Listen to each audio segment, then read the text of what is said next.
Hello guys, कैसे हैं आप सब। Good morning and welcome to the my YouTube channel study with Subhnish Kumar में आप सबका स्वागत है। पिछली क्लास में हमने जाना था अक्षांश एवं देशांतर यानी लेटिट्यूड और लॉन्गिट्यूड। और आज हम उससे आगे की क्लास करेंगे जिसमें हम एक विशेष टॉपिक ऋतु परिवर्तन के बारे में जानेंगे। क्या जानेंगे? ऋतु परिवर्तन। यानी कि हमने आपको बताया था कि 3 से 4 क्लासें हमारी बेसिक भूगोल की स्टार्ट होंगी।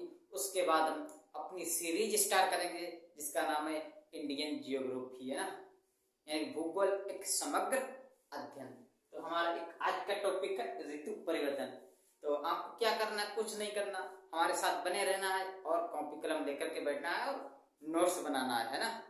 तो हम स्टार्ट करते हैं, लेकिन जो ऋतु परिवर्तन टॉपिक समझने से पहले थोड़ा सा हम दिशाओं के बारे में जान लेते हैं, क्योंकि दिशाओं के बारे में जानना बहुत जरूरी है ना।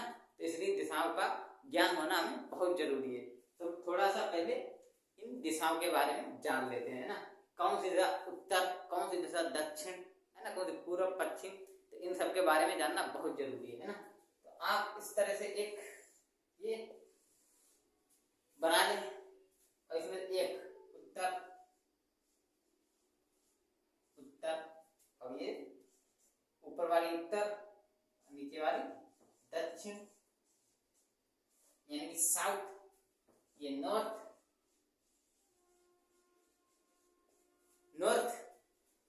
और दक्षिण वाली साउथ, है ना। और ये वेस्ट यानी पश्चिम,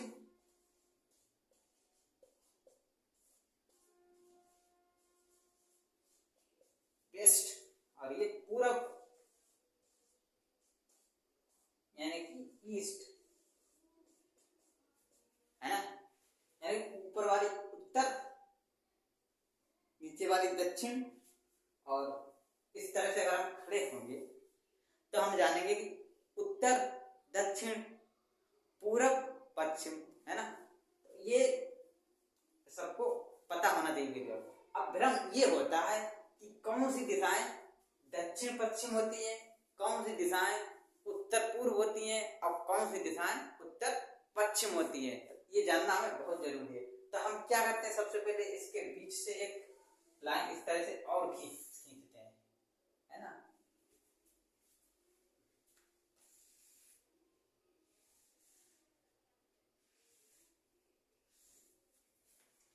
इस तरह से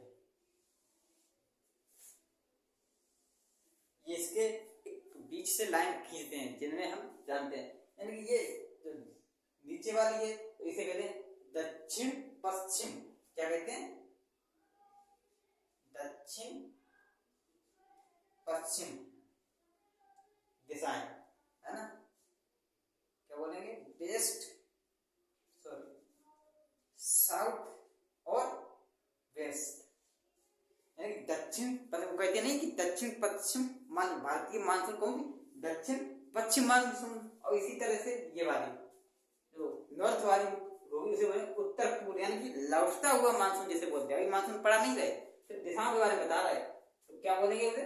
उत्तर पूर्व मानसून। उत्तर पूर्व मानसून नहीं है अभी सिर्फ समझा रहे हैं। नॉर्थ और ईस्ट, इन दिशाओं के बारे में जानना बहुत जरूरी है। और इसी तरह से एक लाइन हम समझने के लिए इस तरह से खींच लेंगे, है ना। और जो उत्तर वाली होगी तो इसे क्या बोलेंगे? उत्तर पश्चिम।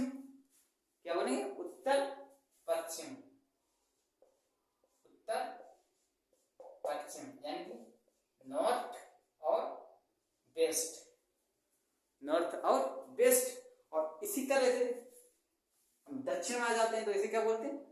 दक्षिण पश्चिम, दक्षिण पूर्व मानसून। ये भी बोलते हैं दक्षिण पूर्व मानसून। पूर्व यानी ईस्ट और साउथ यानी पूर्व दक्षिण मानसून। ये बोलते कभी नहीं बोलते ना। ये जो भाषाएं का ज्ञान होना बहुत जरूरी है। तो क्या बोलेंगे इसे? दक्षिण पूर्व मानसून यानी कि ईस्ट, साउथ और ईस्ट। इस तरह से ये आपको मालूम होना चाहिए, है ना। भाई तो आपको पता होना चाहिए सभी को, तो जनरल चीजें हैं। अगर आपको दिशाओं के बारे में नहीं पता तो आप कैसे जान पाएंगे कि कौन सा देश किस डायरेक्शन में है ना, किस डायरेक्शन में। यानी कोई झील है, कोई नदी है, पहाड़ है, पर्वत है, और भौगोलिक स्थिति किसी भी देश की या प्लेस की हम इन्हीं दिशाओं से जानने का प्रयास करते हैं। जो लैंड बाउंड्री यानी सीमाएं होती हैं, तो इनके बारे में जानना बहुत जरूरी। तो मैंने आपको क्या बताया, दिशाओं के बारे में, है ना, ये बता दिया हमने। अब हमारा जो टॉपिक स्टार्ट होने वाला है, क्या स्टार्ट होने वाला है टॉपिक, इसका नाम है ऋतु परिवर्तन। ग्लोब पर, इन ग्लोब, ये ऑन ग्लोब है, किस तरह से होता है वो हम जानेंगे ना। तो हेडिंग डालने आप ऋतु परिवर्तन ग्लोब पर।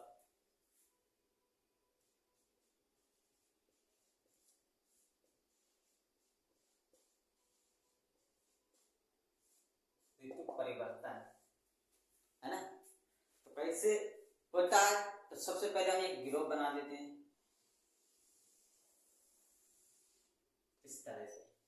एक ग्लोब बनाना सभी को आना चाहिए। अभी ग्लोब ही चल रहा है, सीरीज अभी स्टार्ट नहीं हुई है ना।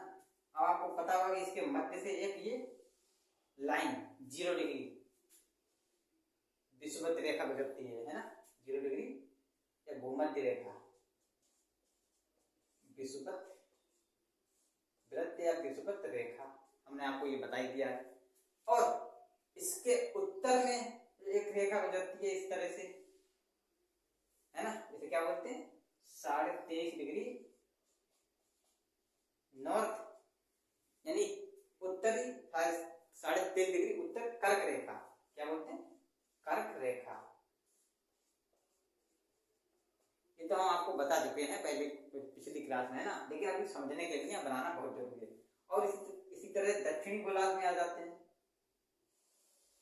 है ना। ये भी कितनी, 23.5 डिग्री साउथ। इसे क्या बोलते हैं, मकर रेखा, मकर रेखा, है ना। और इसी तरह से एक रेखा और कर्क रेखा के उत्तर में गुजरती है, जिस जो 66.5 डिग्री नॉर्थ। इसे क्या बोलते हैं, आर्कटिक वृत्त, आर्कटिक वृत्त। क्या बोलते हैं, आर्कटिक वृत्त, है ना। और इसी तरह से एक रेखा साउथ में, यानी कि दक्षिणी गोलार्ध में मकर रेखा की नीचे, यानी कि साउथ में गुजरती है। ये भी कितनी होती है, 66.5 डिग्री साउथ, यानी कि अंटार्कटिक वृत्त।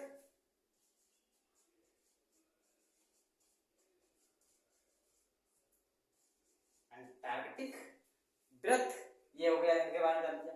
अब जानते हैं ध्रुवों के बारे में। अभी देखो पिछली क्लास में आपको सब कुछ बता चुके हैं, आपको पता होगा। अगर आपने पिछली क्लास नहीं देखी तो जाके देख लीजिएगा। अब हम इसमें समझाने के लिए थोड़ा सा बता रहे हैं। हमारा टॉपिक है ऋतु परिवर्तन, तो हम इसे समझने के लिए इन्हें बनाना बहुत जरूरी है ना। तो ये क्या है, ये है उत्तरी ध्रुव। क्या है, उत्तरी ध्रुव।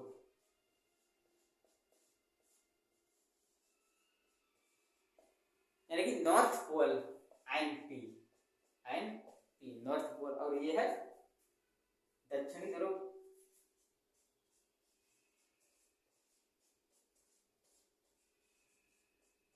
यस, एसपी, यानी कि साउथ पोल। कितना होता है, 90 डिग्री साउथ, है ना। और ये 90 डिग्री नॉर्थ, ये हमने जान लिया ना। अब जानते हैं ऋतु परिवर्तन कैसे होता है ना। अगर हम कि किस जून की स्थिति का बारे में बात करें, यानी कि किस जून की सिचुएशन ऑफ सन, सूर्य की स्थिति है इस तरह से। जब यानी कि 21 मार्च, जब सूर्य 21 मार्च को कहाँ होता, विषुवत रेखा पर। कहाँ होता, विषुवत रेखा। सूर्य 21 मार्च को विषुवत रेखा पर होता है।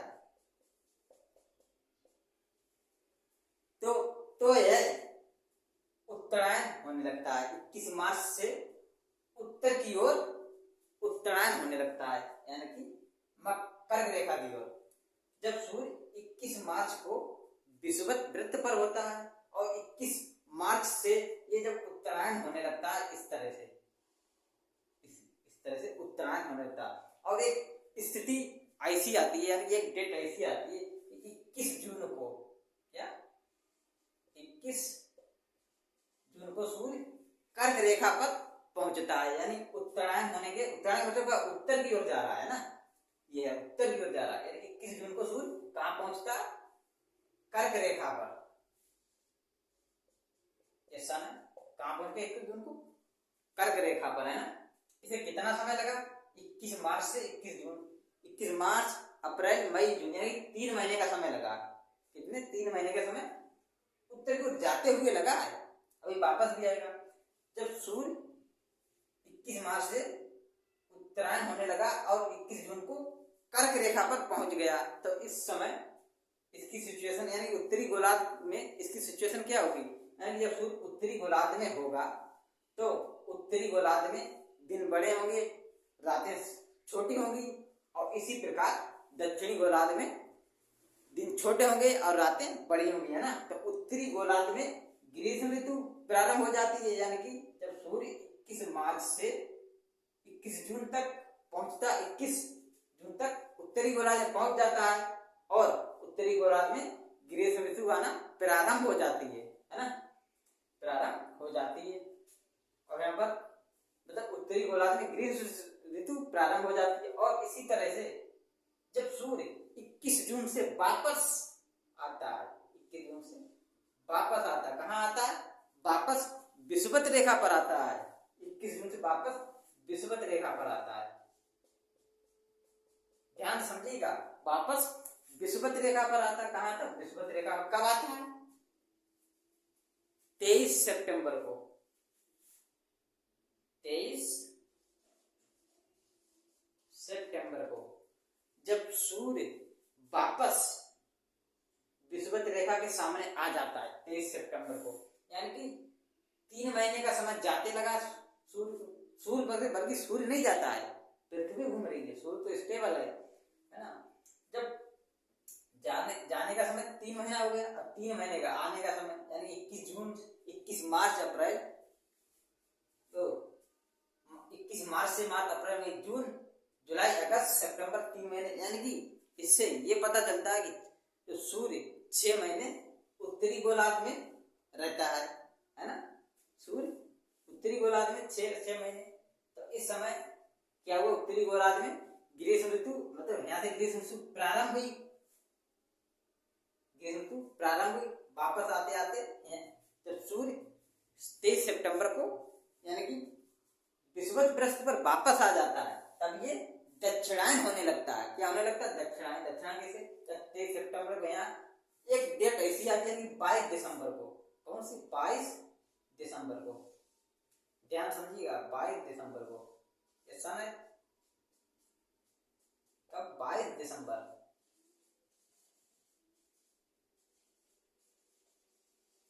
22 दिसंबर को सूर्य एकदम कर्क रेखा के सामने पहुंच जाता है। कहाँ? कर्क रेखा के, सॉरी, मकर रेखा के सामने, यानी ट्रॉपिक ऑफ कैप्रिकॉर्न, है ना। जब सूर्य 22 दिसंबर को मकर रेखा के सामने पहुंच जाता है तो स्थिति उसके एकदम अपोजिट हो जाती है। अपोजिट कैसे? यानी पहले जब सूर्य 21 जून को कर्क रेखा पर था तो उत्तरी गोलार्ध में ग्रीष्म ऋतु प्रारंभ हो गई थी और दक्षिणी गोलार्ध में शीत ऋतु। अब स्थिति एकदम इसके अपोजिट हो गई है। अपोजिट क्या हो गई है? यानी कि दक्षिणी गोलार्ध में ग्रीष्म ऋतु प्रारंभ हो जाती है और उत्तरी गोलार्ध में शीत ऋतु प्रारंभ हो जाती है ना।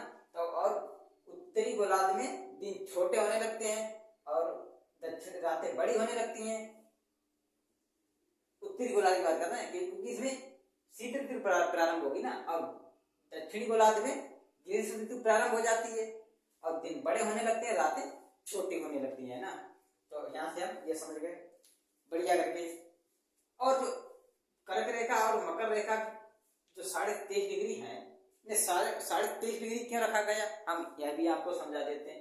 इन्हें 23.5 डिग्री इसलिए रखा गया, यानी कि सूर्य 21 जून की स्थिति को सूर्य एकदम कर्क रेखा के सामने होता है। कहाँ होता है? कर्क रेखा के सामने। और इसकी जो सूर्य की किरणें कर्क रेखा पर एकदम लंबवत पड़ती हैं, इस तरह से। कैसे? लंबवत, एकदम सीधी। और कर्क रेखा के ऊपर, यानी इस भाग पे जहां भी सूर्य की किरणें जाती हैं वहां तिरछी जाती है। यानी कर्क रेखा के उत्तर में जितनी रोशनी जाएगी वो एकदम तिरछी रेखा के रूप में जाएगी, है ना। इसीलिए इसे 23.5 डिग्री कर्क रेखा नाम दिया गया है ना। और इसी तरह दक्षिणी गोलार्ध की बात करें, यानी मकर रेखा की, क्योंकि यहाँ जब 22 दिसंबर को, क्या 22 दिसंबर को सूर्य मकर रेखा पर होता है। कहाँ होता है? यहाँ पर होता है सूर्य, मकर रेखा पर होता है। तब सूर्य की किरणें मकर रेखा पर एकदम स्ट्रेट, यानी सीधी पड़ती हैं। क्या पड़ती हैं? सीधी पड़ती हैं। और मकर रेखा के साउथ में, यानी इससे साउथ ध्रुव की ओर सूर्य की किरणें एकदम तिरछी पड़ती हैं, इसीलिए इसे 23.5 डिग्री मकर रेखा नाम दिया गया है। तो हमें इससे क्या पता लगा कि सूर्य कर्क रेखा और मकर रेखा के बीच में रहता है ना। सूर्य कर्क रेखा और मकर रेखा के बीच में रहता है। तो हमें यहाँ से ये पता लग गया। हमें यहाँ से ये भी पता लग गया कि सूर्य 6 महीने उत्तरी गोलार्ध में और 6 महीने दक्षिणी गोलार्ध में।